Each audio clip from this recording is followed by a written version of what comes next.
you know. And I'm not quite sure if you were one of those people that had a webcam or not.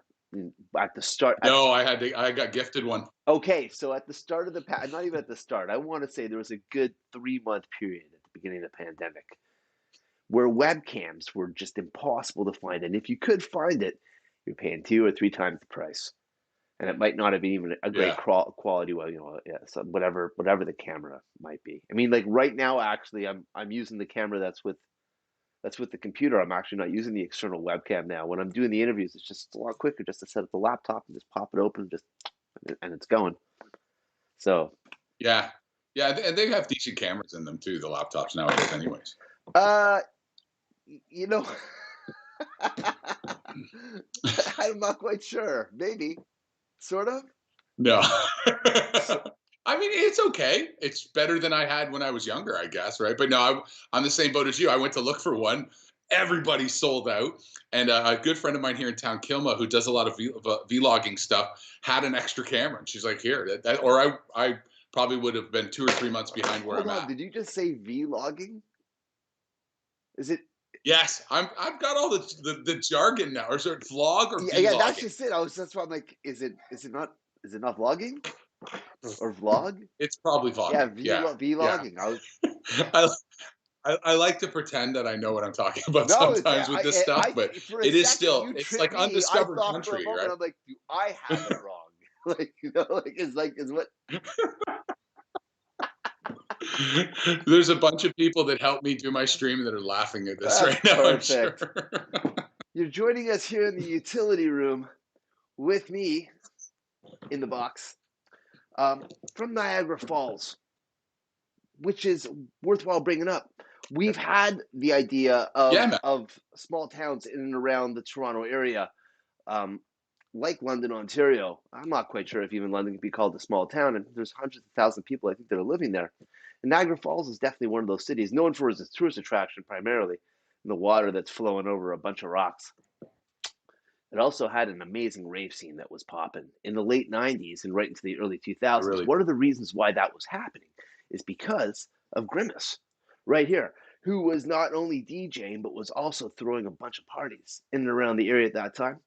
And from Niagara Falls, ended up in Toronto and jamming with us here as well. So it's super awesome to have you with us here on the show tonight. Definitely want to hear the story and exactly when it was that things started for you. When did it pop up? What was your vampire bite with electronic music? with electronic music, I don't know necessarily. I actually, yeah, let's start with this. I discovered DJing the very first dance in grade 9. So what's that, like September, the middle of September, right? And I was this petrifiedly shy kid that didn't know how to talk to girls, let alone anybody. And I saw all these people lining up to talk to the DJ, and I'm like, okay, that's what I want to do, right? But it was probably about grade 10 or grade 11. So that's 19. I'm not even going to say. But Chris Shepard used to do a Sunday night in Welland, Ontario, which is even smaller than Niagara Falls, at a place called the Aqueduct. And I remember going in there with a bunch of my buddies because it was all ages. We're like, okay, we can go see girls. We can go check this thing out. We were 16 years old, and Shep was playing what Shep was playing, right? That sort of pseudo CFNY underground sort of music that he was laying out. And that was my aha moment where I'm like, okay, I like dance music per se, but I really didn't get the real rave bug until for about a year and a half. The other guys in Babylon Productions, that's who we threw the raves with in Niagara. Jeff Jacks and Sydney Flashback and Dave the Rave and Michael Howe. There's a bunch of them, but they bugged me for like a year and a half. You got to go to these parties. You're gonna love this. You got to Dave go the to these Rave. parties. And I had a girlfriend. Yeah, there are a lot of Dave the Raves. I believe in my heart of heart that Dave the Rave was the original Dave the Rave, because he was like 1991 original raver kind of guy. So they begged me to go. Finally, it was New Year's Eve 93, 94. I had just broken up with my girlfriend. You're coming with us. And I walked into Cinespace, which I'm sure you remember that place too in Toronto. And that was it. I'm like, okay, this is where I'm supposed to be. I never really felt like I fit in anywhere else. I was sort of like, I like punk music, I like dance music, I like ska, I like hip hop, I skateboard, whatever, but I never really felt at home. I walked in that room and I felt at home, and I was like, that's it. I drank the Kool-Aid, as they say, man. And that was 93, 94. So a few years ago. Crazy. The thing was is that you weren't really stuck on one genre, were you? No, no, I wasn't. Like when I played in Niagara, I tended to play house and trance.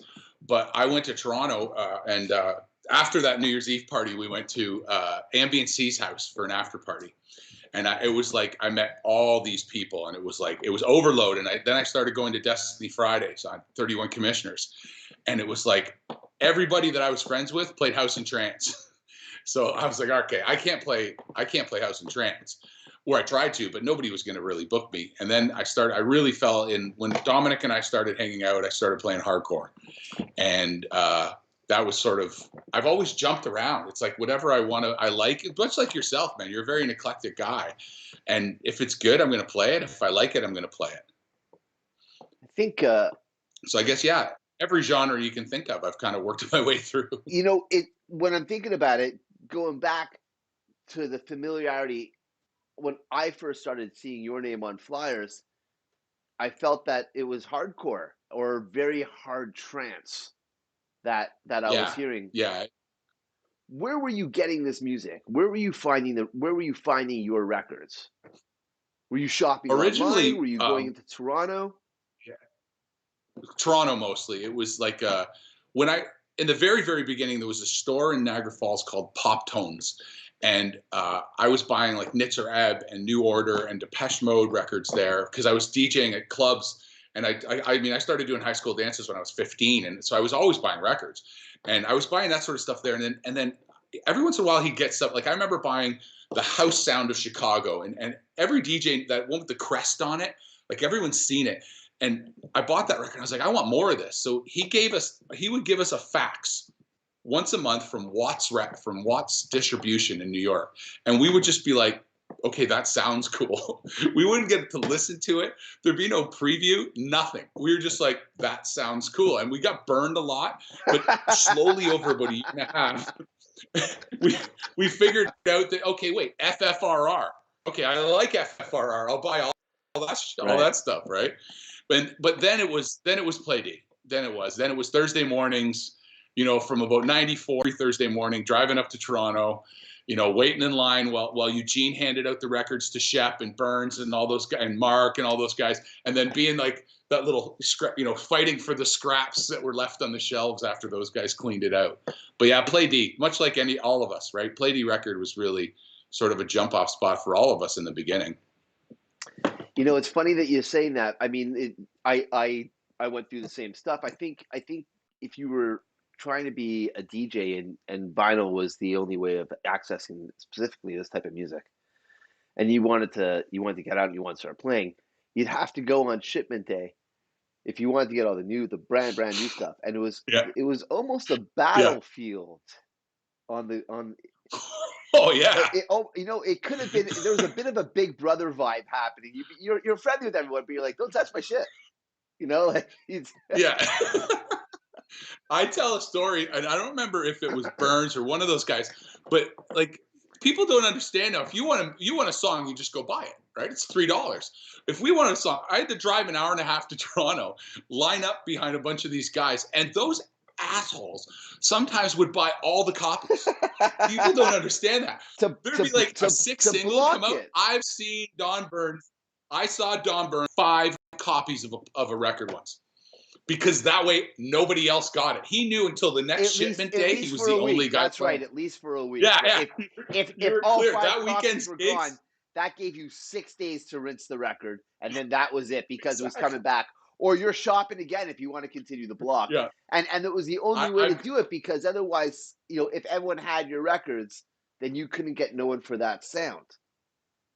Exactly. And in his defense, Burnsy was famous for giving those extra copies away eventually, but not till at least he played it for a couple weeks, kind of thing, right? That didn't happen with me. He trade spotted from me all the time, like crazy.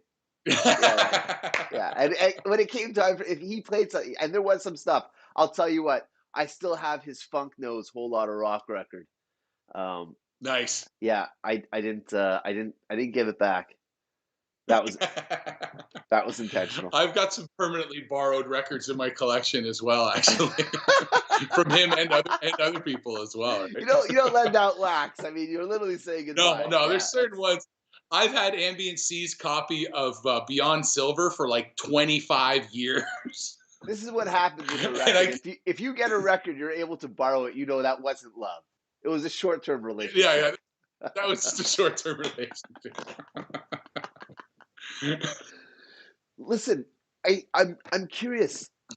The vibe back then, the fashion, this outlet that was going out. What was this? And was Niagara Falls, what did it develop its own flavor in its own way that was separate from Toronto? Yeah, I would definitely say that Niagara Falls had its own flavor, and you know, a lot of that had to do with guys like King Jax and Stratiferis and Sydney Flashback, arguably one of the best DJ names ever.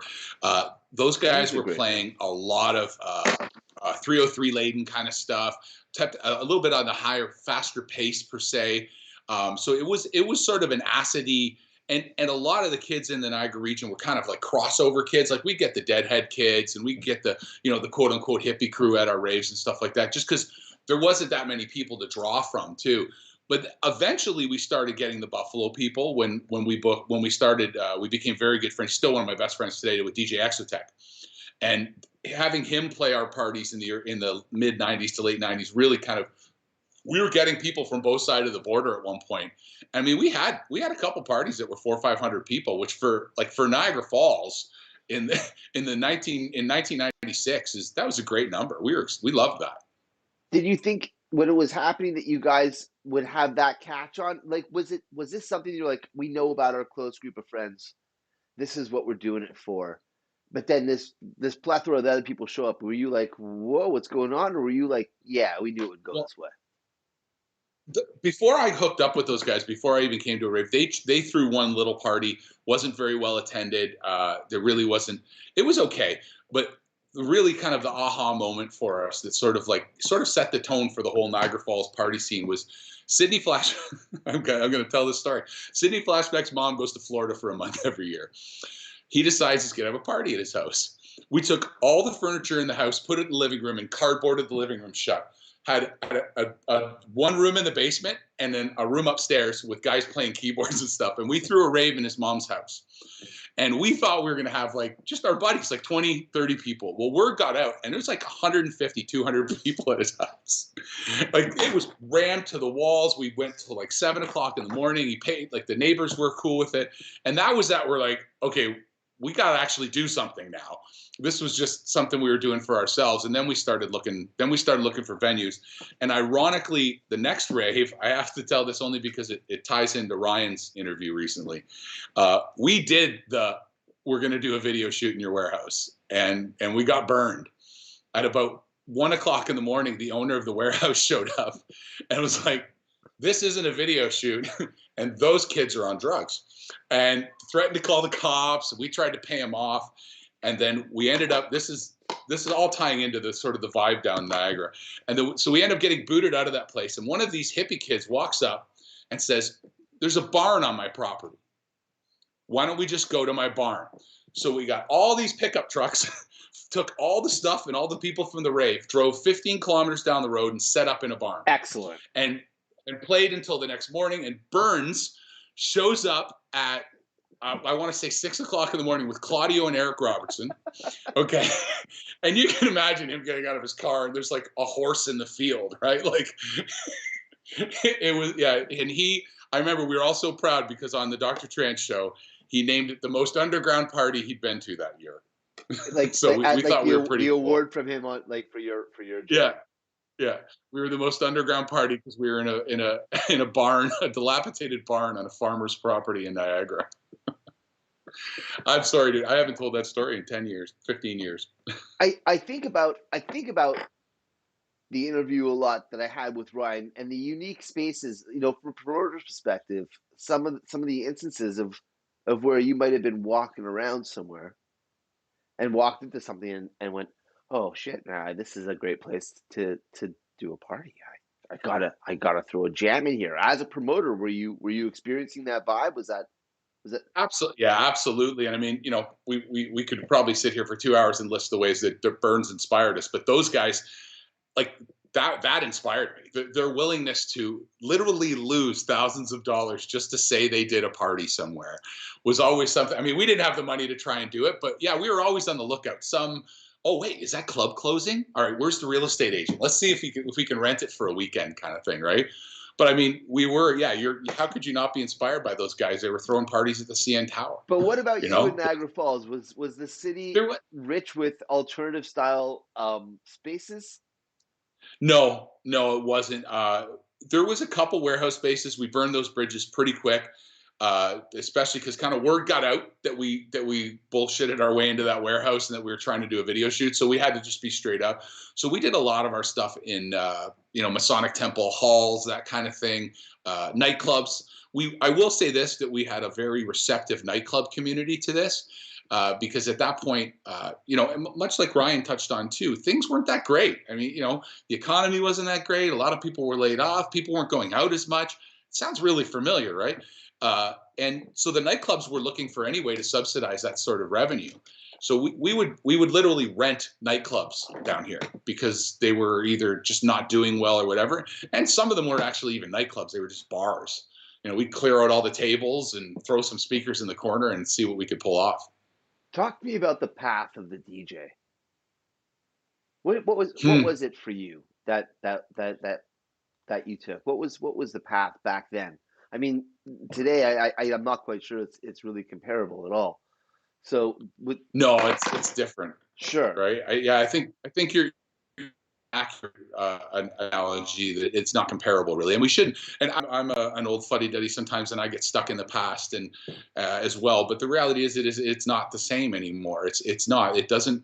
And I'll just be completely blunt. It doesn't. It requires a different skill set. It's not that it doesn't require skill. It requires a different skill set than what you and I came up with. I there's kids that'll buy a rig and have a laptop, and the first thing on their mind is to get out there and play a gig. I was scared to death to DJ in front of people at first. And especially when I went to Toronto, and it's like my whole path. My buddies and I were listening to house music before we really knew what it was, and we stumbled into Factory a few times in Toronto, and John E and EJ Ian and stuff. Like those guys were super skilled when none of us were super skilled, and I just don't think that it's a yeah I don't know this is a tough subject for me because for a very long time I was very anti-technology. I really was. I was that guy saying, nope, we're just got to play records, that's it, that's the purity of it, it's a different thing. what was it? and and I don't know What if I was ever the told you fuel this. behind that vibe? Because I had to work so hard to be good, and I had to hustle so hard, and I had to get out there, and I had to be, and I worked so hard on my skill set that it insulted me that there was an easier way. I just couldn't see the forest through the trees. I couldn't see that it wasn't an easier way per se. It's a different way. It's a What was progress. And easier? What I was got to get easier? the mixing side. Because of the That was what because of was the in my sync head. button? Was not even the sync button, just the technology, just the CDJs and everything. It just seems so much easier to me. The reality is it's totally different. And I have to tell a story here because I don't think I've ever gotten a chance to tell you this. All right, 'cause I So want I'm I this. want to get back in. I'm here. Like, yeah, Yeah, definitely. yeah, go, go, No. go. Do you have? I don't want you to lose it. Clearly, I don't. I really don't. I'm just. No, I want to thank you for something that I've never actually gotten a chance to thank you for, that you have no idea about. I don't think you'll even remember this. When I was that anti everything but vinyl, I was involved in, guess what, a Facebook argument with a bunch of people, right? And known and respected you for 20 years. You sent me a single worded message on Facebook. The word was evolve. I I don't know if it was a message or it was a reply to a statement that I made. And I sat there and stared at that word. And that was sort of the fire that lit me to evolve towards the technology. So yeah, I just wanted to tell you that story. I'd never gotten a chance to tell you that, Cheers. and now I'm like this guy that's got to have the newest stuff. I got to have all the new gear, and and now it's like progress, progress, progress, You right? know what? You know what it is. I think about this a lot. I think about how format uh can promote a great deal of emotion, and that there's an attachment to the format. The media itself becomes almost as much of a darling as the moment. Did Yeah. did you see him? Well said. He's on turntables. And I'll say this, there is all kinds of skills that are required to be a DJ on turntables. There's also all kinds, I'm talking about vinyl turntables. There's also a great deal of skill set that's required to be on digital turntables as well. And I've watched people use turntables to the most, I guess, simplest of functions. They're not really utilizing the turntable to the most of its capacity. Sometimes to no response, sometimes to grandiose response. I've also seen the same thing happen with digital. It could go that way. And I think to myself, I bring it up, and this is by no way in any way meant to charge. If anything, I definitely am curious to know. I think to myself, a lot of this conversation emanated, and this is a conversation. I think the vinyl versus digital conversation, the sync button, and that if that happens, then it's all said and done. But this isn't necessarily true. If we look at No. the 1200, was its primary purpose and function just to match beats? To use the pitch control? Was that really it? Because if that's the case, then in my opinion, I think it's what I was saying before, which is I'm looking at a bunch of people that are maybe using the turntable just to, at they're scratching the surface of Yeah. what it could do. And the same can be said about a CDJ. Assuming again, I have to correct myself. I have no idea if they're even called CDJs anymore. A Right. player, Yeah. Player. Yeah. a Media player. So, player, yeah. a player with a pitch control, and perhaps the pitch control is not being used because instead what's happening is you're dialing the BPM. Well, I mean, Mark, I'm using Ableton to perform it, and I have been for fuck if I don't know how Long long as I've been anybody doing it. I know. I for a minute, and I mean with that, I'm not hyper focused on the beat matching. Now, I come from turntables. I think I was one of the fastest guys in Canada without You were. headphones to match Yeah. records. So for me to move from that, for me, and I'm just I'm just a guy with an opinion, but this is it. This is my opinion: is that there's a lot more happening than just that. In fact, while I'm not focusing on the beat matching, I'm doing a dozen other functions Yeah. that are Exactly. that are complicated that I probably couldn't do with just a turntable.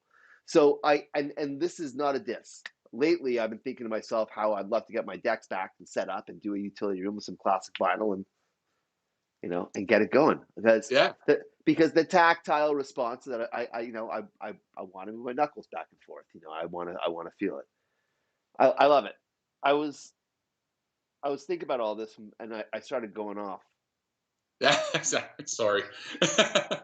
I swore that I was going to get to thank you for that because like, it just and we'll end it. You're right on so many standpoints, right? But I was blind to it. I didn't realize that there is all of that else going on, and you can do so much more when you're utilizing the technology. And now, I mean, I'm playing on a Denon Prime 4, which is a very advanced piece of equipment. I've been looking at your setup. I like this piece of gear. I'm looking at decks now a lot, doing a lot of It's an all-in-one DJ system. It doesn't require a awesome. Yeah. laptop. I can still mix records and make myself feel good, right? And have that tactile response. So yeah, it's I think back and I'm so thankful that I was heading in that direction, but just to have that little push that kind of pushed me towards this. And now I'm the guy that wants all the new toys because they're Right. fun. Because it's fun, right? I don't think I could keep up. If I look at the Oh, options for it's gear nuts. right now, it's pretty crazy. I'm definitely fascinated with what Pioneer is doing. I'm definitely looking at it right now and going, oh yeah. And it feels like it's almost at the point of being limitless.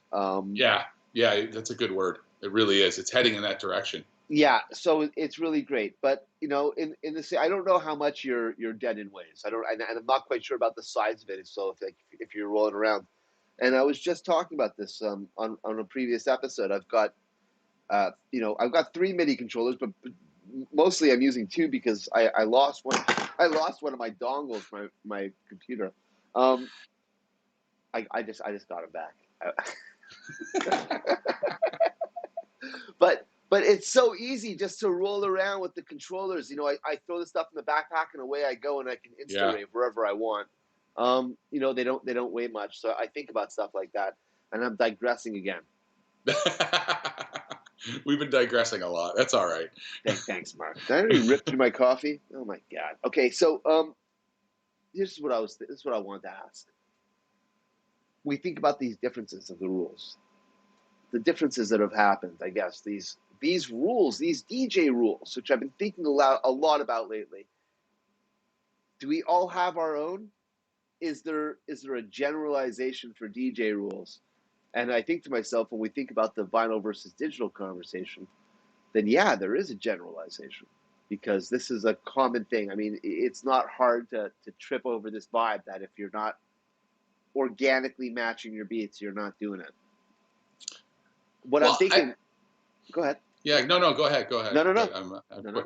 No, I think it's just you can't look at them like the same. It's two different things. It really is.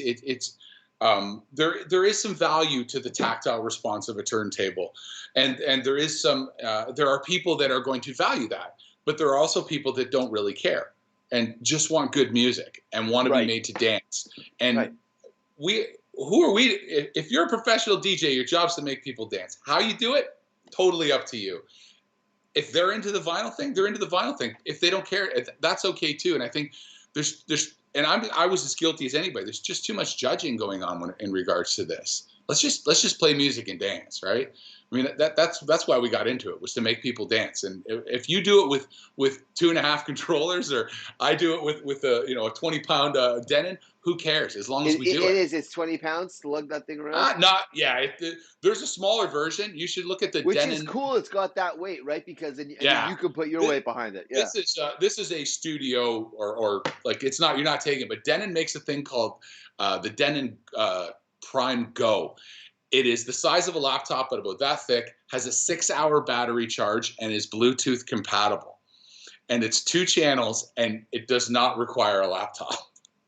Wow. It is, yeah. I've only just come out a few months ago, but like, if I had the extra cash right now, I'd be taking that and going out in the middle of a cornfield, Manitoba, and gigging, right? Like, hook it up to my phone. So, yeah, I love the mobility of it. I think it's fun. But yeah, back to the point. I think that there's too much. And don't get me wrong, I'm a guy that I don't use sync. I don't use sync not because I'm better than anybody else. I just don't use sync because I don't use sync. It's my choice not to do it. And if you're on the dance floor, if there's 500 people on the dance floor, yeah, it'd be awesome.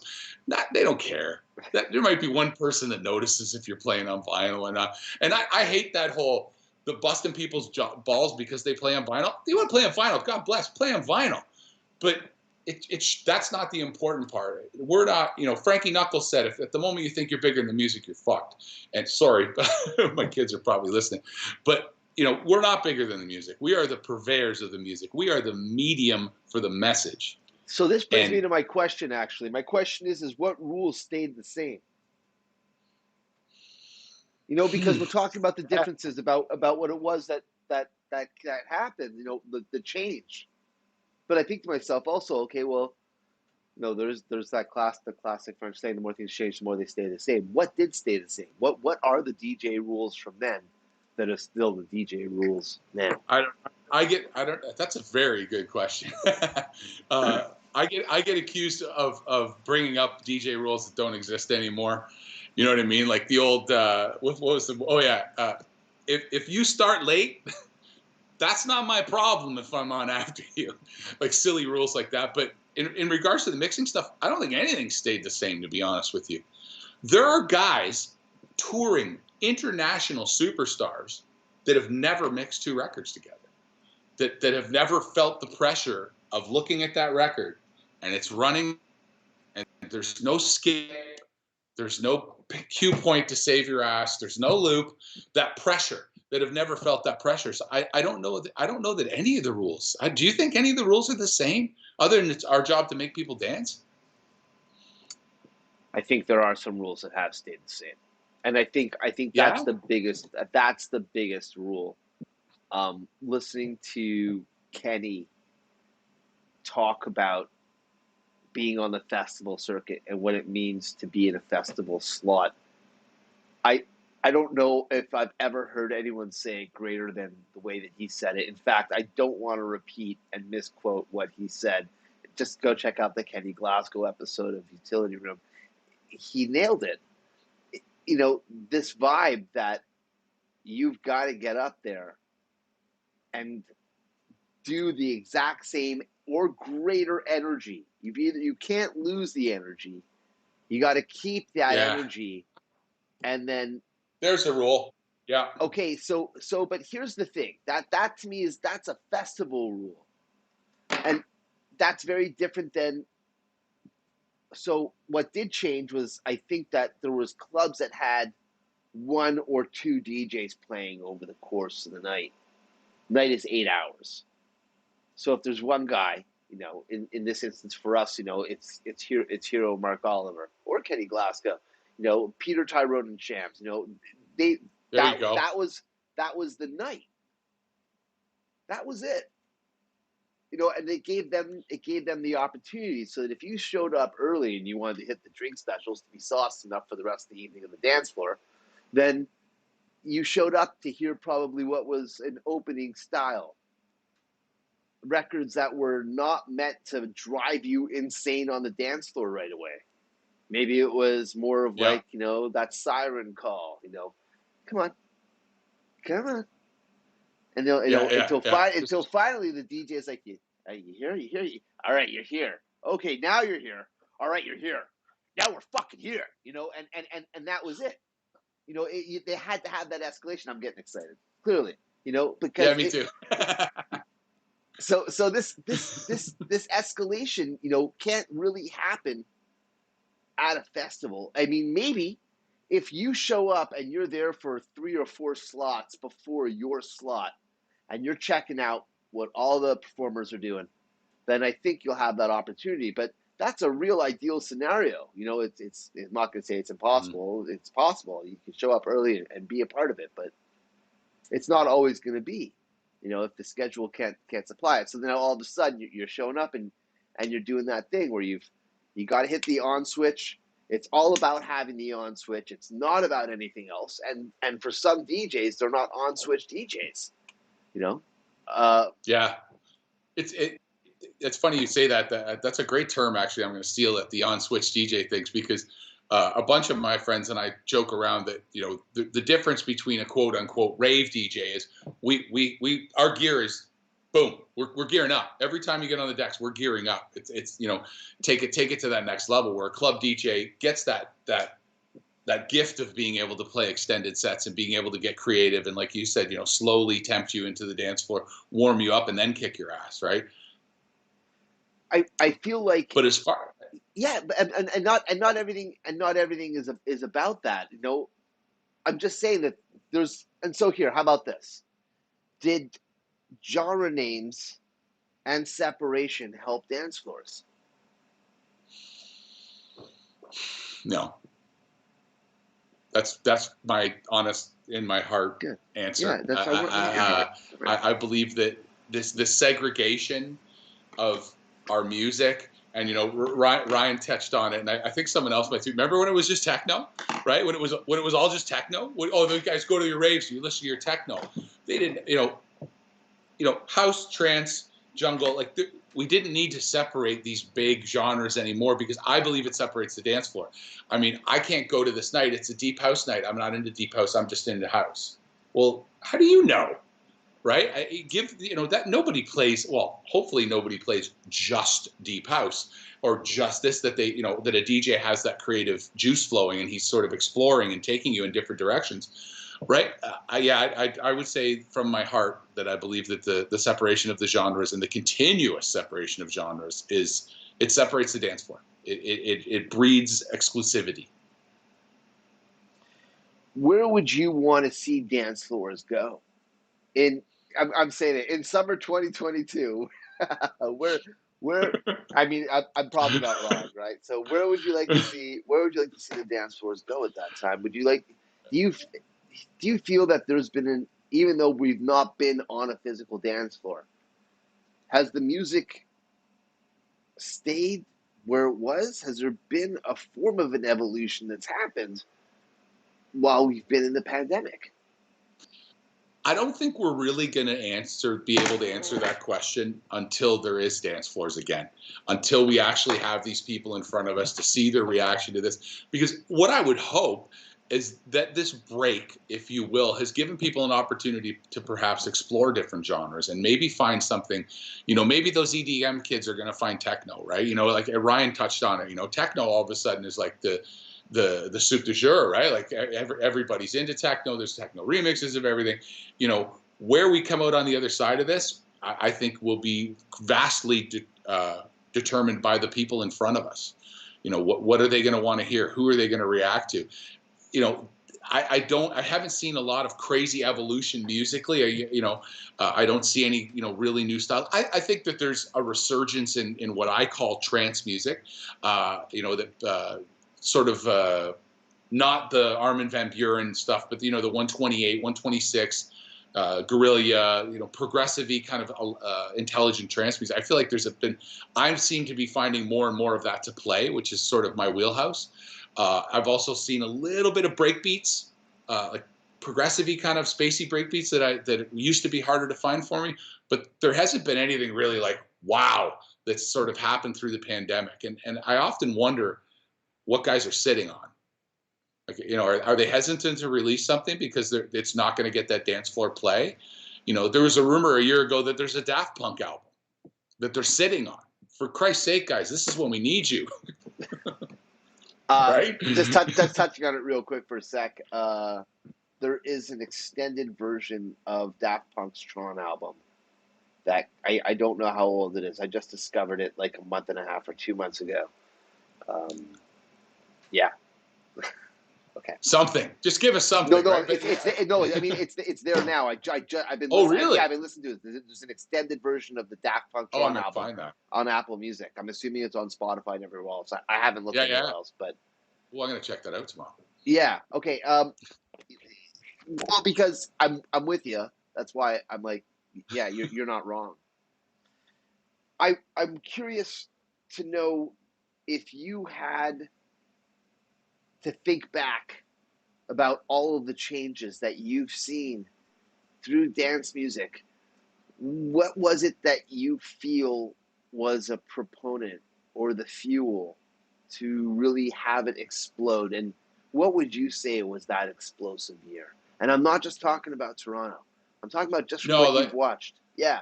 Yeah, I know what you're saying. I mean, I'd have to agree with Ryan when Ryan hit the nail on the head.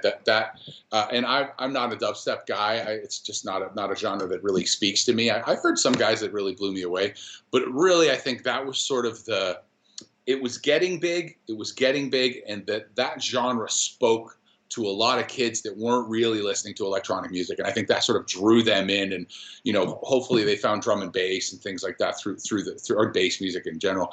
But I think that was, and I don't even remember what year that was exactly, but it was right around that last WEMF when Skrillex played and all the rest of that stuff, where you could feel this shift, because in the beginning it was like the secret that we wanted everybody to know about, and nobody would listen to us, and now everybody was talking about it. And I think it scared a lot of the old school people, because all of a sudden it was like, you careful what you wish for. Now everybody knows what we're into, right? But yeah, I think that would be, I don't know what year that was. That's fantastic, Mark. I don't know what year that was, but that was fantastic. That really, I think, had a lot to do with the general acceptance of our music in general, of electronically generated music in general. I think to myself, Jersey Shore, David Guetta. Yeah. Right around there. What was that David Guetta album? What was the Akon track? Him and Akon. Yeah. Was it a Sexy Girl? Yeah, I think it was. But that album that had Akon and everybody else on, that was like, oh shit! Wait a minute, this is sort of, and people say what they want. After track after track. People say what they want about bang. Yeah, that album. And I remember talking about this with you once, actually, in Niagara Falls when you played. Like that album, people gave that guy shit for that. That album was so much bigger than everything at that point. Just to have those artists on a because David Guetta is a massive pop star now, but he's been a DJ for a million years, and to have that sort of crossover connection was massive. You're right. That's a really good one. That album. I don't remember what the name of it was, but I can still picture it. And Good Night. The remix of I Got a Feeling that summer. Black Eyed Peas. Yeah, the Black Eyed Peas. That's it. That remix of Good Night. That summer, things changed. That summer, it was everywhere. There was dance music coming out of every car and every store and everywhere. Right. That was the explosion. See, I feel like dubstep was the answer to that because I think the Guetta thing hit first.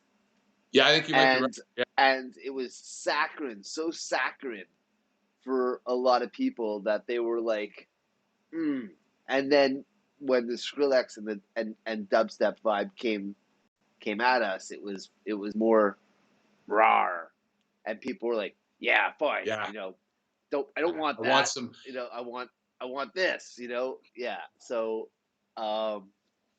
anyways. And I think part of what you're hitting on there is we're heading towards that again. There's something coming. I don't know what it is, but there's definitely something musically. A musical shift has to happen, and it will happen when we can actually have real live dance floors again on a regular basis. Something's coming. I don't know what it is, but something's coming. You feel it. Yeah, absolutely. There's definitely I joke around a lot on my show that happy hardcore happened, right? And I take partial responsibility, but happy hardcore happened because people were depressed and people were sad and people had lost their job and people wanted just to go on a dance floor, tear ass and be really happy. And I feel like, I hope, because I love happy music. I feel like happy music is maybe what will come out of this is, a celebration of getting back to that dance floor. Was this like a recession? You feel this was the soundtrack to it? Yeah, absolutely. I mean, it was. I was in high school in the end of the '80s, right? I was born in 1972, and things weren't exactly great. We had Reagan and all this stuff, and that was sort of what the rave scene came from. Right? Kruger hit the nail in the head. There's so much stuff that is sort of aligning right now with what was going on in the early '90s. That I feel like something's coming. I don't know what it is, but something's coming. What was an event, a party, a jam, a club night that for you, that you've DJ'd at, that is still your fuel inside your body, that hot? That's it. So, well, all of them, right? Every Atlantis party I got to play. Were you waiting for that question? No, but it's so perfect that I dug this shirt out. I know people are going to be listening to the podcast and they can't see what it was that just happened. Mark's wearing an Atlantis t-shirt. I'm wearing Atlantis Return to the Deep, which was the last Atlantis party. Put his chest in our face. Yeah, sexy. He's flirting with me now. The last Atlantis party at the Masonic Temple or the Concert Hall in Toronto. It was one of the biggest parties I ever got to play. I mean, God bless that old man. He used to give Dominic and I, he'd put us on at midnight with 4,000 people. We're playing Rotterdam, and he loved it, right? And yeah, that party, I can still close my eyes and see the crowd. I really can. That, and I would say a couple of the early Wemps. There was something about those early Wemps that was so. I loved when they got big. I did. I love when they got big. But some of those early parties, I'm not going to tell the tornado story, but folks, we all tell the same tornado story.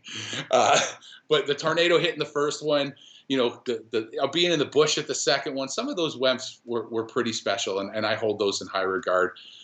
But I think if outside of the ones that everybody would know about, I played a party in Buffalo once. And I was on after a guy named Dave Trance, and he just had the place going right off. And it was an old warehouse, and I was playing trance, and there was caution tape that separated me from the crowd and all the speakers and stuff like that. And I'd had a few malt liquors out in the street before the gig, and decided I was going to tear down all of the caution tape, and everybody was dancing around me, which doesn't work well with records. But I still remember that so vividly, the energy and everyone dancing and hugging. And yeah, I still feed off those. They still fuel the fire, as you said. They still get the furnace going. Do you have 3 tracks on your USB key, your virtual record bag that never leave your side? Absolutely. They're always a part of you in your sets. What would they be? Maybe not necessarily 3 tracks, but I've always got at least a couple of Orbital tracks with me. Always have a couple of Orbital tracks with me. Orbital is my favorite group.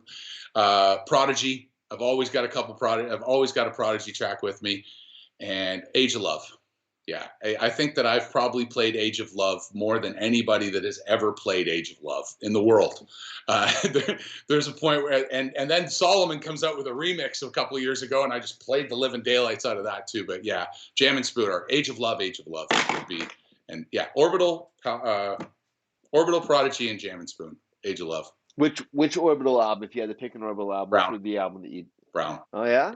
Okay. But I mean, Brown is my favorite, but Snivelization holds. I mean, I got Snivelization for me too, man. Yeah, that's the one. I got to play in the same state. I didn't open for them. I was like, there was 2 guys after me, but I played that Eris party when they played the Snivelization tour, and that album is.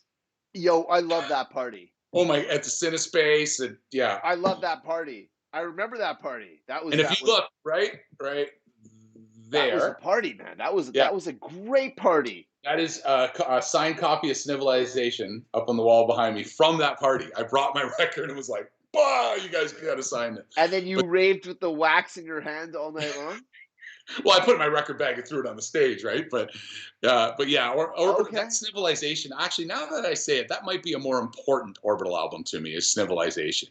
And Prodigy. So hold on for a second. You just said huge thing to me. So you'd put the record bag down and walk away? I put it in the those guys. Eris was Cindy, who used to be the door person at Destiny. And they were all my friends, so it was like I put it in my record bag next to Dominic's record crate because I figured nobody's stealing Dominic's records, right? I mean, nobody wanted them. I think out of everything that you said tonight over the course of the program, that is the bomb. I've done a couple. Yeah, I've got. I started off getting records signed really early. Like I was a kid. I'm a fan of all these guys, right?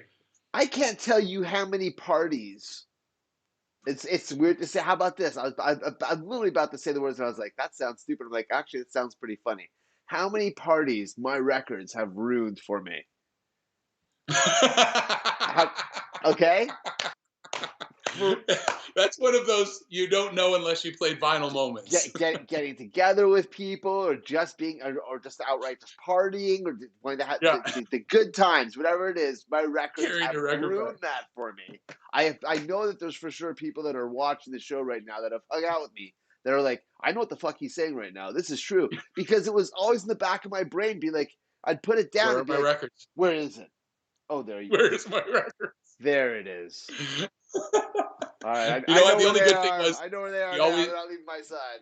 Yeah, we always had somewhere to sit. That was the only good thing. Right? Yeah. If you had a record crate, at least you had somewhere to sit. If you had the crate, but not if you had the bag, right? And the bag was, it had to happen, especially if you were moving around.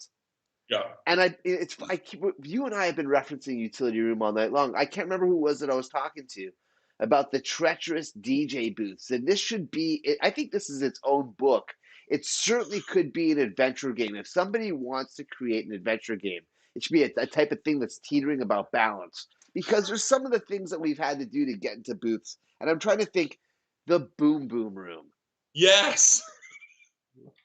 So to this, I don't want to describe it. You describe it. What was the boom? Isn't that the one? That was the one with the ladder, right? Was Boom Boom the one with the ladder? It was just the fucking ladder in the sky. Yeah. So it's like a 3-story climb. Burns decides to throw a Christmas party at the Boom Boom Room. The only stipulation to DJ was you had to weigh over 200 pounds and you had to wear a piece of the Santa Claus costume. And SOS and I draw the small straws. I get the pants. He has the jacket. And then he books us at the same time.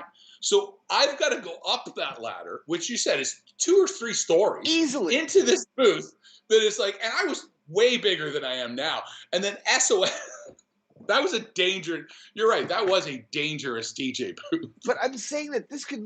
I feel, looking back, if there's a bunch of hindsight, all hindsight makes us super geniuses. Yeah. But looking back, if I could have taken some great quality photographs of some of the DJ booths that I've had to climb into, I mean, these are fucking hazards to our health for sure. I mean, in some instances, death traps. It's almost as if the There's no club way owners this were is like, legal. yeah, fuck the DJ. That's what they would be like. Build the booth thing. It's gonna sound great. How's the guy getting inside? Be like, can you attach a rope from that window? Because if we have him climb up outside the window from the outside, swinging the fucking rope in the booth, he'll be okay. Scaffolding did you climb with a record box like this? Climb.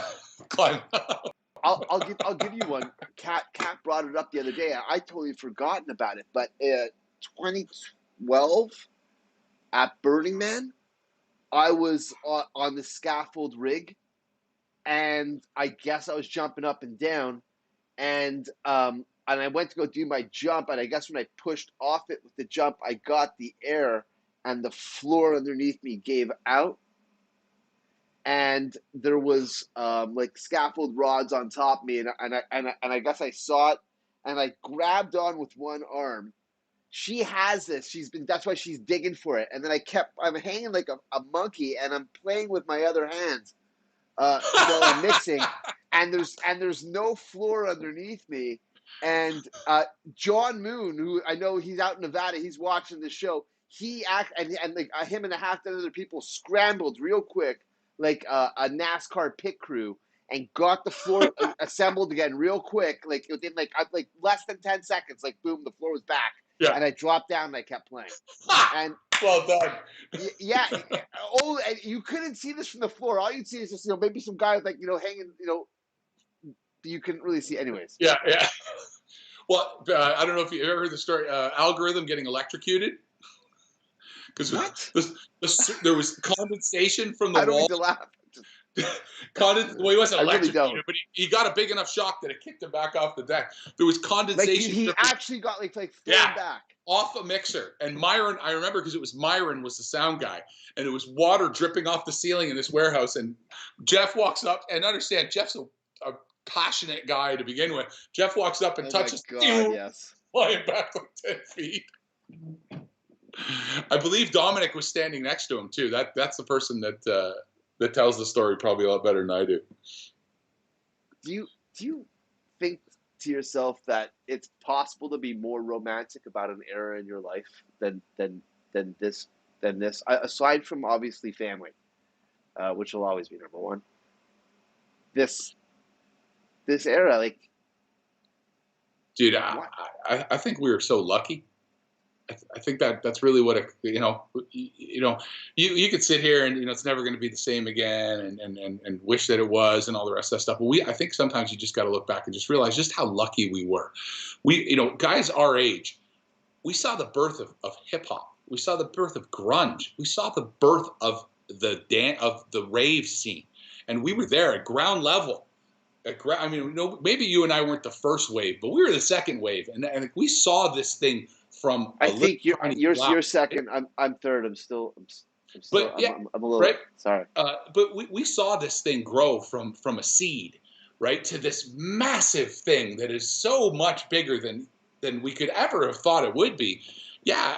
I don't think there's nothing in my life other than my family that I romanticize more about than those crazy nights out, right? Those weekends of.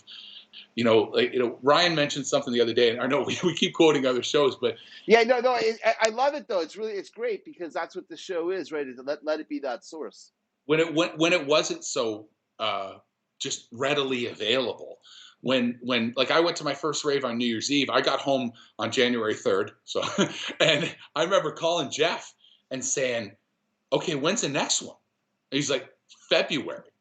What do you mean February? I want to go right now.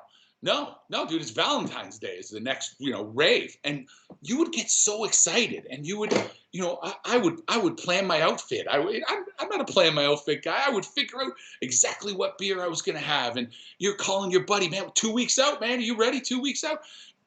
That, yeah, it is romantic. It really is. It's something that I'm very proud of and that I hold very dear to my heart. And I love talking about it.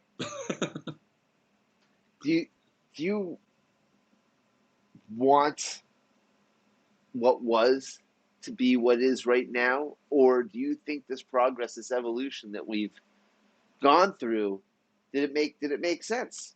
Was it supposed to go this way? Yeah, I think it will. I think as much as and when things started to change, I fought it. I think this was an inevitable thing. It was, how do you love something so much and not be happy when everyone else loves it too? And that's it. Dance music, house music, electronic music, whatever you want to call it. It's not ours. It's not mine. It's not yours. I've always said that we are purveyors. We are mediums for the message of dance music. And yeah, how could we be so selfish just to say that we don't want everyone to love it as much as we do? It had to go the direction it did. I don't think it'll ever be the way it was. I don't think it should, because then we wouldn't have so much to talk about. we we wouldn't have so much swagger seeing what we saw. I do sort of wish though that some of these kids could go back and just see like a proper warehouse rave, like none of this, when it was dangerous. You know what I mean? When you didn't wander off. I remember wandering around at warehouses and getting lost. Like, you can't do that now. People are going to get hurt. I do sort of wish that some people could go back and experience, but at the same Do time, you not think that you could have gotten hurt when you were wandering around oh back then? yeah, You oh sound yeah. like you sound like a dad right now. What are you We are talking dads about? right Like, now, does right? somebody Yeah. listen? Chances are all of us don't need a vaccine for the Oh, coronavirus. yeah, How we're about good. that? Okay. I'm not worried about it. If you raved in a warehouse in Toronto, yeah, that should be. I heard that I'm just Facebook fucking group. kidding. Poke my arm right now. Yeah, yeah, me too. Yeah. That Facebook book group on. I don't do Facebook anymore, guys. I'm sorry. I know a bunch of people have asked me to come back and sort of talk and do stuff in that group, but I think it's awesome that What everyone's sort which of raving. Facebook group? The If you raved in Toronto between 93 and Oh 2000. my God, this group. I, I'm not on Facebook, and I'm not going to be on Facebook. That's my decision, my personal thing. You got But off of Facebook? yeah, about 4 or 5 years ago, I found that it wasn't real. I found that it was draining energy that I don't need to. I don't need to waste my energy with that. I've got 2 kids. I've got a wife. I've got a really good career.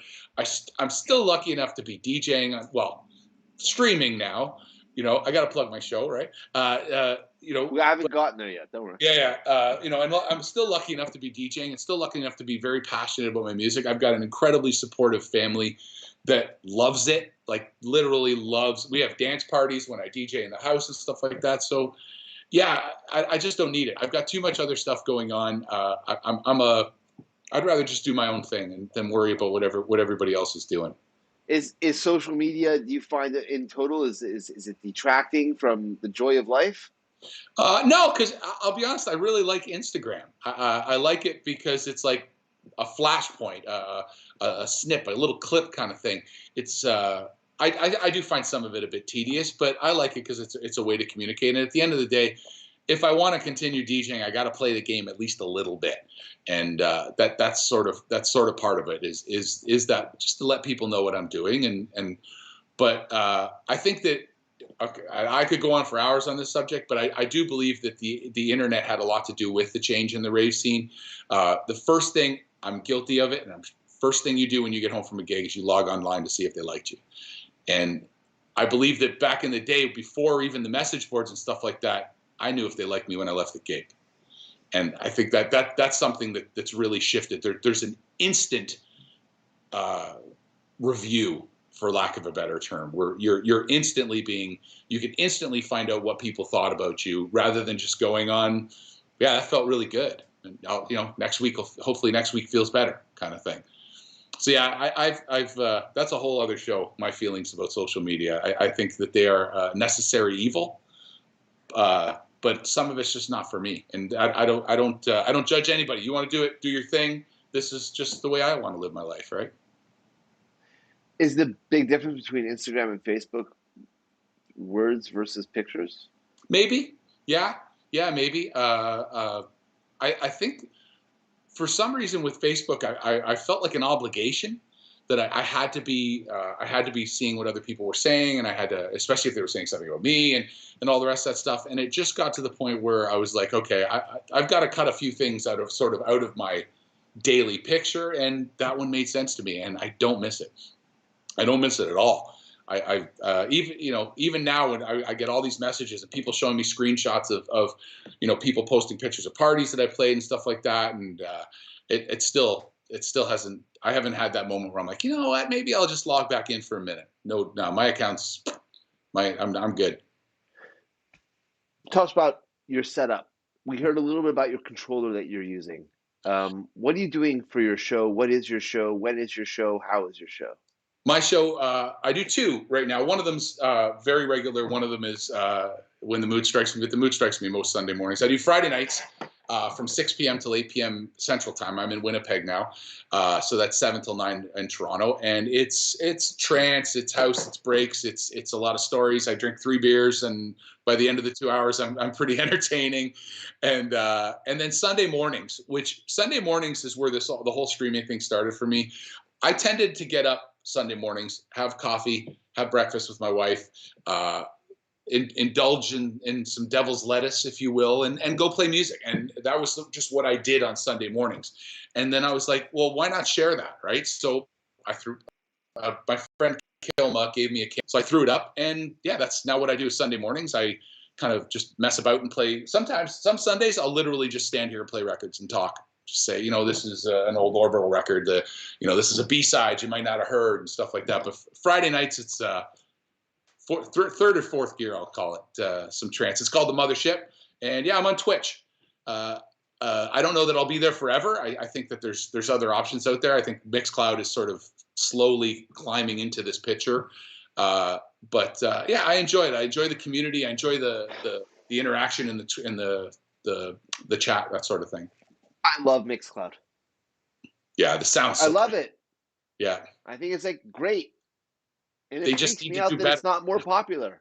Well, I believe that Mixcloud's big problem, and I did the free trial, and I sent them a review, and I said your big problem is your interaction. One of the reasons that Twitch is so successful is it really pushes the interaction of the viewer. There's all these crazy emojis you can do, and the chat is very, very good. It's just not on Mixcloud. There's a couple little things too, that more of a technical thing, but I think Mixcloud is where we're all going to end up. I really believe that it's better sound. It's a better, I think that's where all the DJs will end up. They've just kind of got some growing to do before we get there. Huh. I wonder if it would work if the platform had, like, if they created a schedule, like they got together, 10 humans to be a part of, I guess a roster that would bring in, I guess, a certain amount of viewers. Be like, okay, for example, Howard Stern is now on Mixcloud. If that were to happen, how many people would go to Mixcloud and start using it? Is that the answer? I'm not quite sure. But yeah, I don't know. I mean, you've got some pretty heavy hitters over there on Mixcloud, right? Carl Cox is over there, and everyone's on it. yeah. Like, I mean, I think. But I it mean, I just haven't doesn't. looked, but it feels like everyone's doesn't on have it. the uptake that the Twitch that seems to have.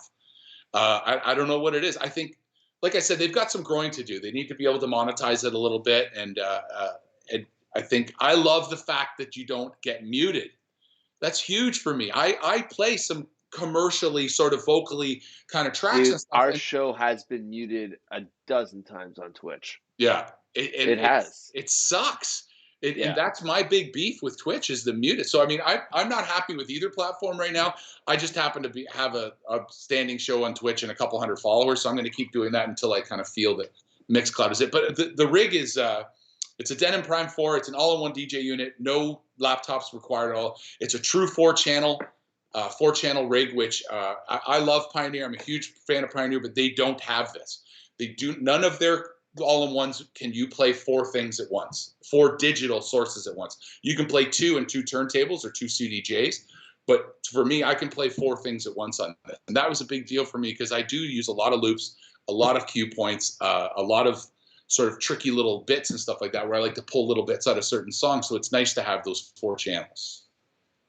So yeah, Excellent. but ever since then I want the newest thing. I like to see what's pushing the boundaries as long as I can still have my turntables on either side. So it sort of justifies it for me, I guess. That's fine. I'm actually in a place right now where I'm trying to recollect some of my old gear. I had a Roland MC307. I just talked about this as well. It had a pitch control on it. I have no idea where this box is today, and I want it back, and it's really hard to find. I've either got to get it from some place in the States or Japan. These are my two options. Both options are eBay.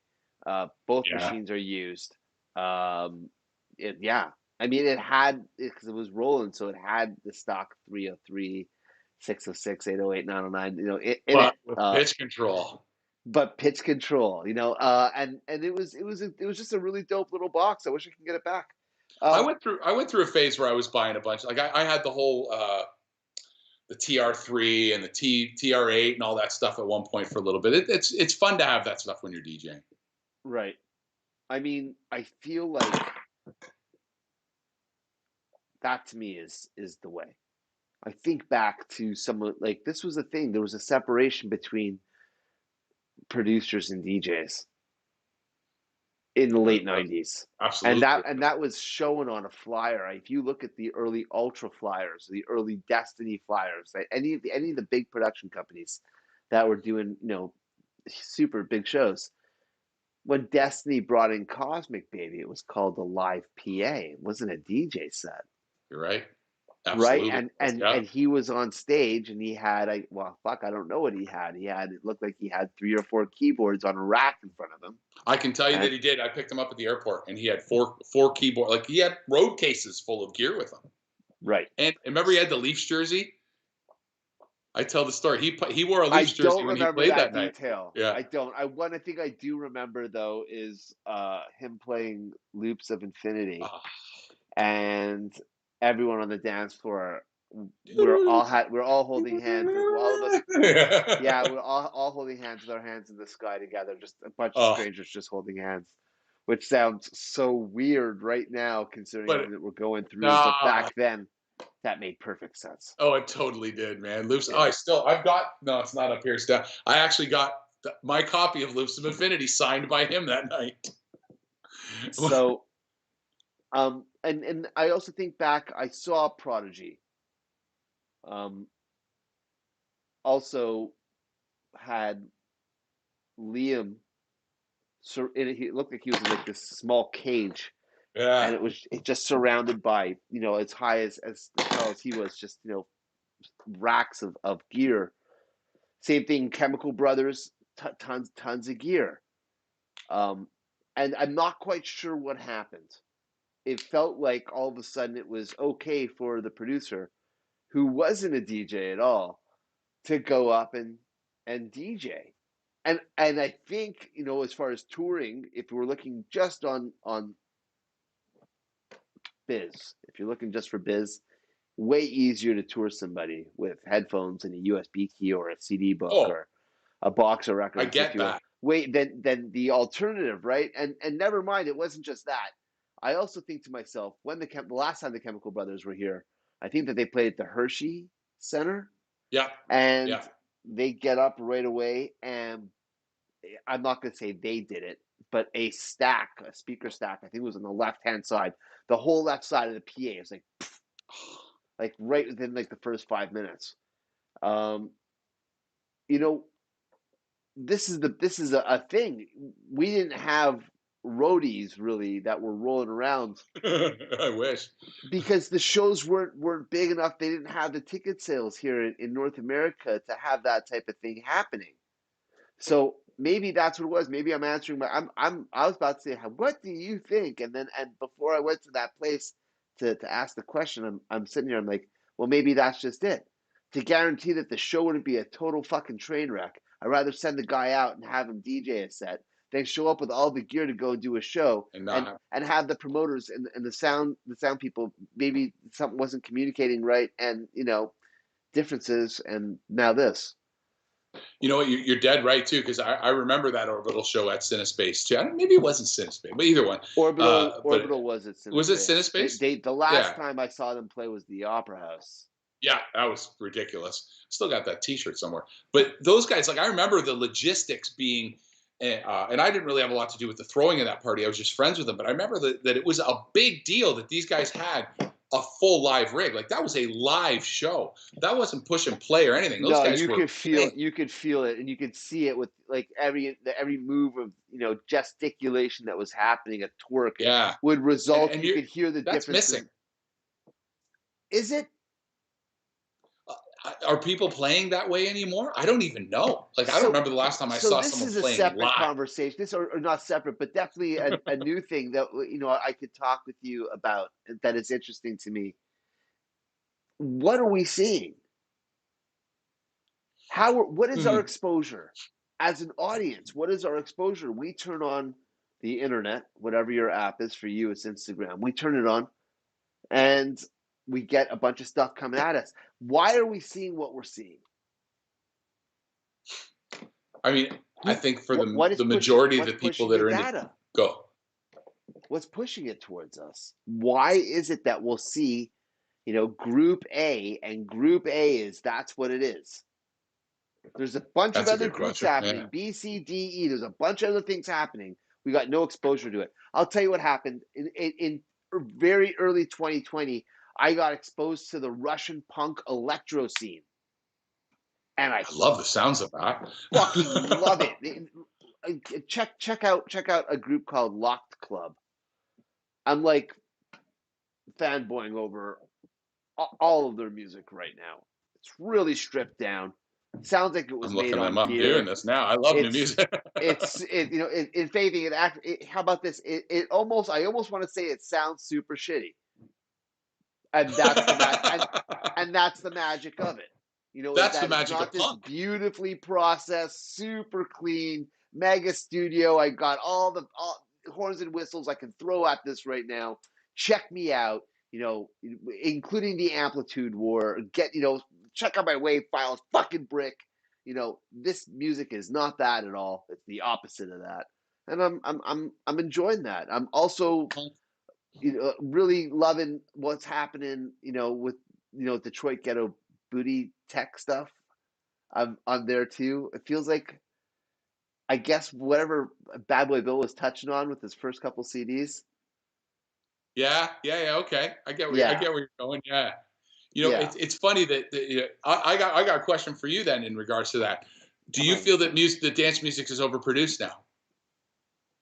I mean, so this is what I was trying to talk to you about. So we see a lot of Group A. That's all I want to give it that name because I think if I say something else, there might be someone out there that will get real attached to it and try and push that point. And not like I'm afraid of that. I'm just saying that that's not what I'm trying to say. What I'm trying to get to the actual core of it. Instead of finger pointing at one specific thing, I'm just going to call it that our exposure is this thing. And I question this a lot with television. You know, when cable TV was a thing, there was X amount of channels, gatekeepers controlling the content that was coming through those channels. You got what you got, you get what you get, and you don't get upset.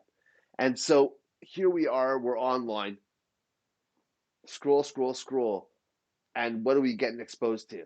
And then we think we put our phone down at the end of it and be like, well, that's how it is because that's what I've seen. I had the window to the world. This is what it is. That's what our phone is, right? We open up the shutter, the blinds. Boom. Here's Earth.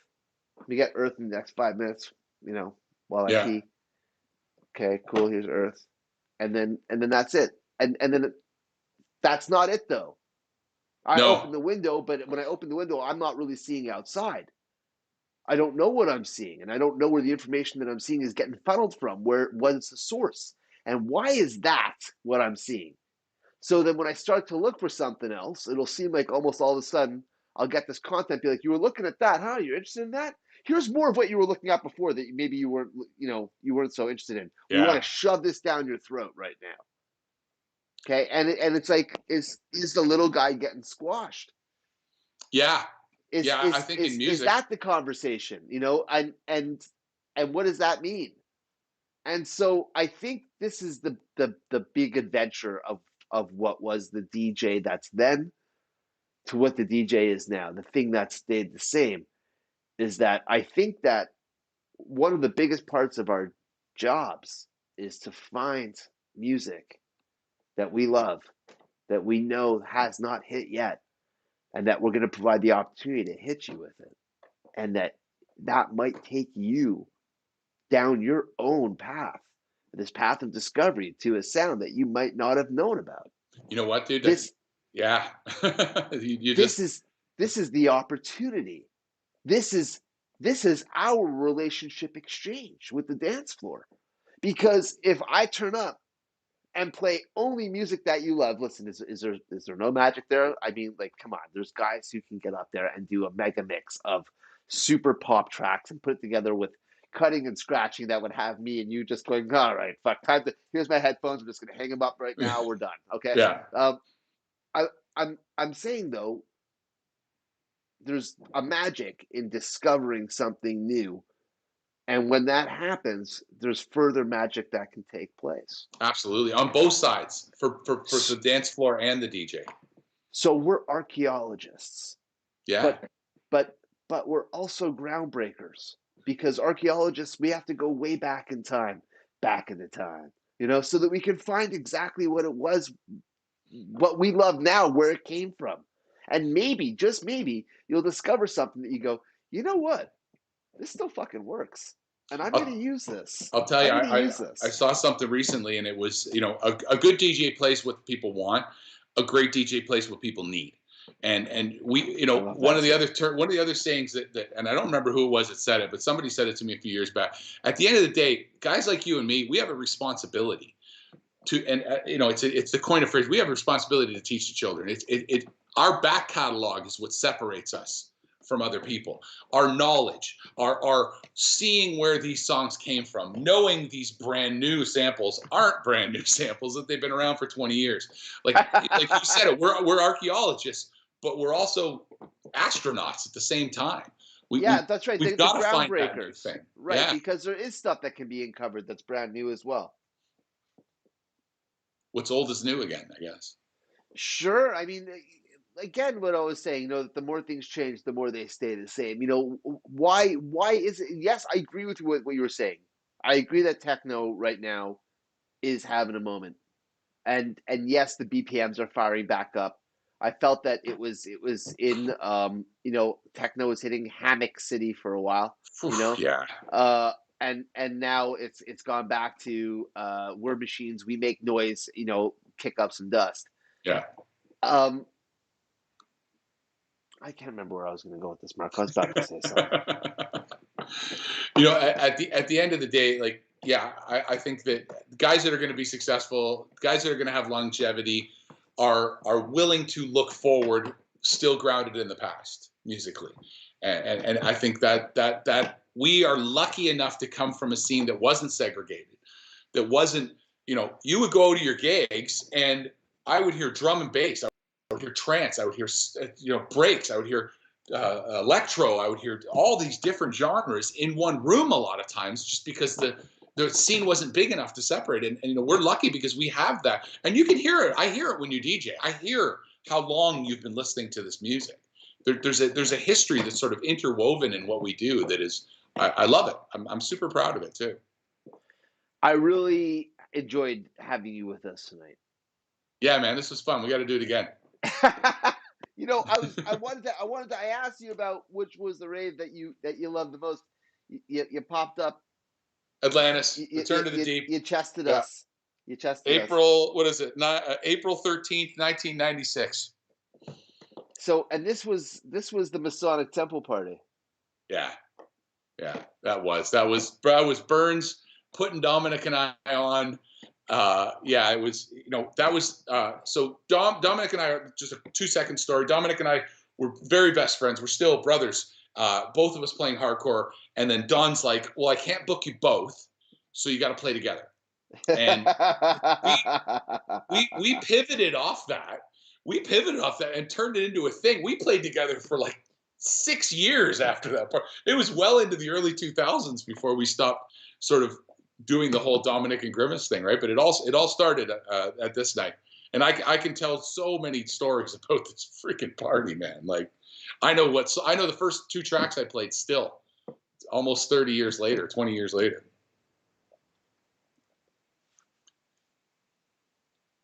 Mark, Yeah, buddy. thank you. Thank you, man. We could talk all night. It's not actually that I don't want to. I feel like there's so many different things that we talked about, and a lot of heavy opinions. You know, we're two opinionated people. You know, my brain froze out for a second when I brought up the techno genre and stuff, and that's because I was talking about how we're being seeded information and Yeah. what that does for our perception once this information does get seeded to us, and how influential that seeding is, enough for us to think to ourselves, well, that's how it is, it's the only way that it is. But I don't think that that's the case. I think No. that it's possible to dig deeper and to find a lot of stuff, and that there's something out there for you. There's something out there that will touch you, that will hit you in a certain way that you didn't know it was there before, and it's a whole new world that's waiting to be explored. Yeah. I think, just advice that I give people starting out is don't buy your music in one spot. It's a perfect example. Who says what Beatport says is hype is hype? You decide what's hype. You find the music. One of the places I get a lot of my music right now is Bandcamp. Just because you can fall down these musical rabbit holes, and all of a sudden you're discovering this artist. You're like, who the hell is this guy? He's got like 3 sales, but I love this tune, right? Yeah, don't limit yourself. That would be some advice I would give young DJs. Don't limit yourself to one site. I'm not Sneak. I'm not like saying, there's the devil. But people tend to rely on that Beatport top 10 list and top 100 list a little too much, and you can hear it. You can hear it when you hear people DJ. Sage words. Mark, thank you very much.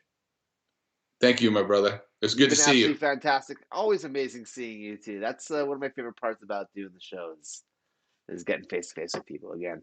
Yeah, man, Which absolutely. is something that I definitely miss doing. Feels like I got to give a big shout out to my my new Winnipeg crew out here, man. There's people don't. This city has an incredible music scene with a lot of super passionate people. The Smooth, Shael. There's too many of them to name. There literally is the Meta crew. I didn't get into it. We talked about Niagara Falls for a second, and then we got lost for a second. Now I'm going to come back. We'll do this again because I definitely want to talk to you. There is some stuff going on in the prairies. I sometimes in Toronto we're in Toronto, right? But do you know that was the point of it? It's so funny that you said that. That's why I brought up the Niagara Falls thing, and I brought the London, Ontario thing, because I wanted to say that there's small town areas that are in Canada and in the United States that have been, huge props for the dance music community. I'll digress real quick. I'll give you something. One of my fave shows ever was in Boise, Idaho. Perfect. Listen, I know the dude that did the show now. Great guy. So, but back then, the only reason why I took the show was just to tell people that I went to Boise. There was no other way in the conversation that I was able to, because for a second, listen, I know that sounds a little strange, but for a second, that's how it was, because we'd get offers and stuff for these shows that were all over the place, Canada, United States, and it would, and some of these places would be like, where is that? Where? Like, really? I mean, fuck it, let's go. Yeah. Okay. I missed that. Boise. The fuck it, let's go. Fucking Boise was amazing. Oh my God, people are amazing. The night was amazing. The party was amazing. The vibe was amazing. Didn't see it coming. Would have never expected it. Those are the best ones, right? And those so are the I think absolute to myself, best ones. I did a New Year's party out in Winnipeg, Manitoba. I think this was 2009 or 2010, and it was in an event center. I think it was Steven that brought me out to do Stephen it. Hua. Yeah, and that's also one of the coldest nights I've ever, or like outside that I've ever experienced in my life. It's a whole different level here, man. I went outside back then. I used to smoke cigarettes, and I left after my set, right after I was done. And as soon as I went outside, it took a second for the cold to hit me. I was pretty hot after playing, and I went outside. I just remember I hadn't lit the cigarette. I went to go light the cigarette, and all this smoke was coming off of my body. And You're I was just like, steaming. yeah, I was looking at myself. I was like, whoa, because I'm like tripping a little bit. And the thing is, like, I was like, this is crazy. I hadn't even listened. And then the cold. All of a sudden, I was like, the fuck is that? What is that? Like, is that cold?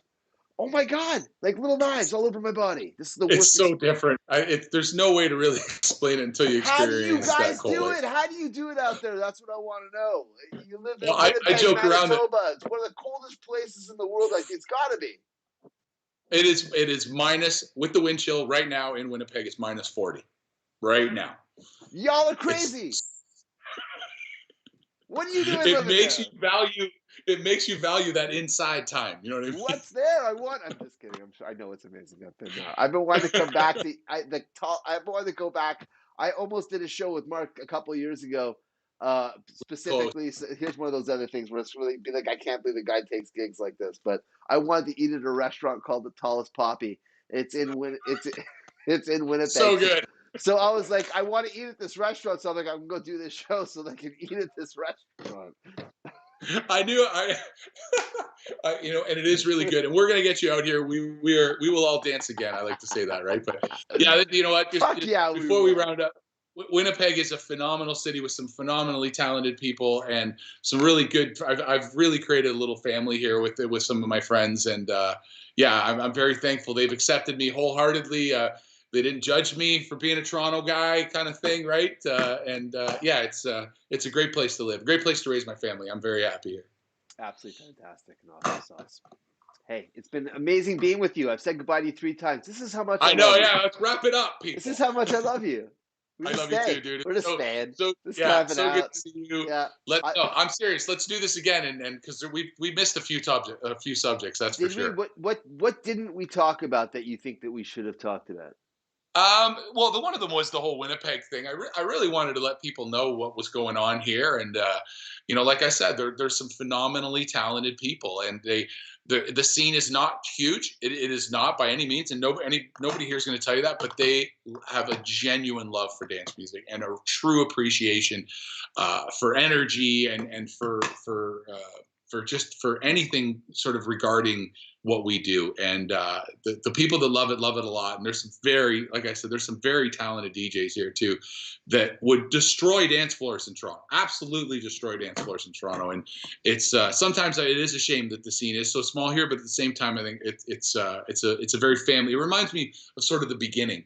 Of the scene where all the DJs support each other. Everybody kind of knows each other. And, I spend my weekends with people like Shale and The Smooths and Nathan Zahn and Kilma and DJ May and all these other DJs in the city. Like we socialize together and our families know each other and our kids. It's a good place, man. It really is. Makes me want to go right now. Yeah. Oh, you're coming. As soon as you can get somewhere, right? As soon as we can. Yeah. It's funny. What are we gonna do? What's first? You know what? Once the gates open, we're all good to go. What's first? Okay, two things are going to happen my first gig. One, there's no doubt in my mind there will be tears. I'm very passionate about what we do. I love what we do. It's, I like to say that there's some people that DJ and there are people that are DJs. We're DJs. We're going to do this no matter what. The other one is, how about the handover hug? So the handover is people, when you're done your set and Josh is about to come on and headline, that hug, that first handover hug is going to hit different this time. I believe that. I think that all first, hugs those are first, going to hit different. You know what I mean? yeah, It's yeah, just that's like, a good point. Yeah, that's a very good point. You mean, you'd be doing this, you'd be like, is this really happening right now? Like, honestly, look at the person and be like, oh. This is real. Wait a minute, I'm hugging someone that I'm not related to. We're hugging. Yes. Oh my god! Like, maybe Ryan's right. Maybe the whole rave scene's going to come back, right? Because everyone's just going to be all lovey-dovey, and all these happy hardcore DJs can finally come out of retirement. I mean, I'm with you. I don't know what the genre is going to be. I definitely feel I'll tell you what. I think it's going to be a lot like the sound of '94, is what I feel. I'm okay with which is a lot of high energy jungle. rapid BPM right now. So it's funny we didn't talk about it, but I feel like it's worth bringing up. Speed house is Yeah. it seems like it's generating a lot of love, and also I don't know about it enough to talk about it, so I can't. But psychedelic trance, Goa, this Mm, vibe is also right now. It feels like is doing stuff, and that's just it. Is like we don't. I'm not being exposed. I'm going back here. I'm never getting off. I'm never getting. The show's already gone. Like what? that's fine. Keep Yeah. going. I, I'm not seeing it unless I dig for it and then I see it. Then I see how the exposure is hitting for it. That's why I can say be like I'm not a speed house guy. I don't have speed house music, and I don't listen to speed house DJs or producers. Um, but I know that it's starting to do something. I'm Absolutely. I'm Yeah. I'm, One of the I'm guys seeing from it. is from Winnipeg, right? Panda. House of Panda, one of the big speed house guys, is Right, originally from Winnipeg, right? Like right. I and it's funny with the speed house thing. Like I'm not sold yet, but it sounds a lot like you hit it sounds a lot like that early rave, high BPM, maybe even a bit of UK hard house kind of vibey in there too a little bit. Like I haven't listened to enough of it, but some of the stuff I've heard, I'm like, dude, I got crates of that stuff in my basement. You just got to slow it down from 150 to 135 and you'll be golden, right? Right. Like a lot of that the old hard house stuff that I played, the UK style hard house was very ravey. And yeah, I'd have no problem with a rave revival musically. I think some of those sounds they stand the test of time, right? Those old Hoovers and Stabs. Yeah. I mean, I feel like that's like the if someone said what does rave sound like, immediately grab like Hoover. Hoover, Stabs, and a breakbeat. That would be, yeah. I would grab a breakbeat, just some sort of in the Maybe background with the yeah, it's certainly up there as an identifier. Okay, I yeah. I love you, but I love you. It's time to go. I got to go put my kids to I bed. yeah I got my Yeah, viewers' rave asses dads are falling forever. asleep Let's right now, let's do so this again, man. you're absolutely Yeah, hey, if you're fantastic. watching, come check me out tomorrow night on Twitch at 7 p.m. Eastern time. We have a lot of fun. We drink a lot of beers. It's crazy who shows up in the chat. It's actually pretty hilarious, some of the people that have shown up. So, yeah, thank you, my brother, and let's talk soon. Send my love to the family. Mark Grimace, my name's Jello. This is Utility Room. You are awesome sauce. Thanks a lot.